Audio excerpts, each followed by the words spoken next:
All right, let's dive right into this explainer and unpack a truly fascinating philosophy on how to hit the mental reset button. We're talking about unlocking a massive creativity boost. We'll be exploring Nick Jonagonis's surprisingly refreshing, really subtractive approach to finding your spark. Look, if you've ever felt like your brain is just way too cluttered to generate fresh ideas, well, you are in exactly the right place. We're going to strip away the noise. But before we even get into the weeds, I want you to ask yourself, what is actually blocking your creativity right now? Just think for a second about the heavy adult constraints you're currently carrying around. We all have them. The deadlines, the expectations, that constant nagging fear of just getting things wrong. But getting that creativity boost, it isn't about adding yet another complex workflow to your day. Actually, scratch that. It's the exact opposite. It's a total unlearning process. It's really all about letting go. Section 1. Building your mental refuge. It's kind of wild when you think about it, but creativity doesn't start with action. It literally starts with rest. Jonagonis explicitly states that, firstly, you need to build a refuge so your mind may feel at ease. And wow, does this fly in the face of our usual hustle culture? We are so used to trying to force creativity, right? Just staring at a blank page and demanding our brains to perform on command. But a stressed, cornered mind simply cannot create. You absolutely have to actively construct this mental refuge, this place of ease and calm as your baseline. Without that ease, the ideas simply won't flow. Section 2. Boundaries without the box. So there is a really critical difference between having healthy guardrails that guide your work and just trapping yourself inside a rigid, restrictive box of your own making. Boundaries are super important when they're well placed, but you absolutely must avoid the creation of a box around you.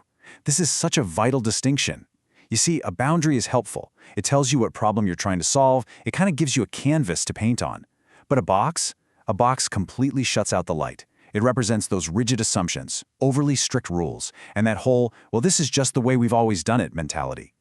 To truly experience a creativity boost, you've got to know exactly where the helpful boundaries end and where that suffocating box begins. Section 3. Erasing doubts and judgments.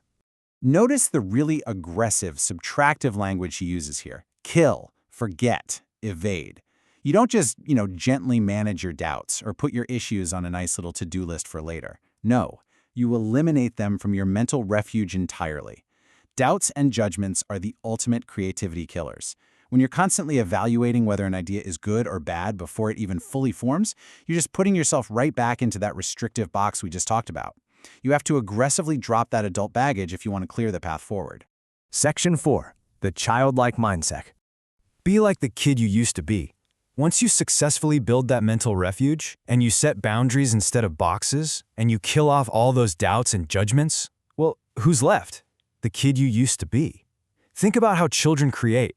They don't sit down to draw a picture and worry about the market viability of their crayon art. They don't judge their block towers for lacking architectural integrity, right? They just build. They experiment. Returning to that pure, uninhibited, unjudging state is the absolute key to unlocking new ideas. It's really all about pure curiosity and playfulness. Now, there is a very important caveat here. Humor is nice, but it's not the goal. Sometimes when adults try to act like kids, they just end up acting silly or, trying to force jokes. Jonagonis clarifies that while being childlike might naturally bring out a sense of humor and lightheartedness, the true objective is tapping into that open flow of curiosity.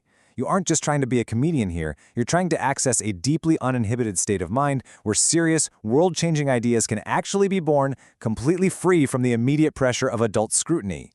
Section 5. The unstructured process. Okay, here is the ultimate irony of literally everything we've just discussed. This is not a procedure.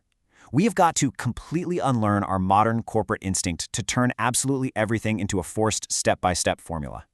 You just can't put Be Creative on a spreadsheet and expect it to execute perfectly at 2:30 p.m. on a Tuesday. It doesn't work like that. The steps we've covered, building a refuge, avoiding the box, dropping judgments, these aren't mechanical cogs in a machine. They are environmental conditions. You are setting the stage, not forcing an outcome. And ultimately, that brings us this tremendous sigh of relief. You may have some ideas later on. True creativity arrives passively. It happens organically.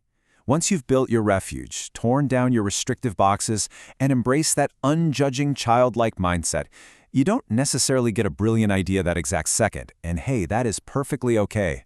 The ideas are going to bubble up quietly, much later, precisely because you finally gave your brain the safe, relaxed environment it needed to process and connect concepts in the background. So I want to leave you with this provocative thought. Are you ready to step into your refuge and let go of your adult judgments today? Stop trying to force a strict step-by-step procedure on your imagination.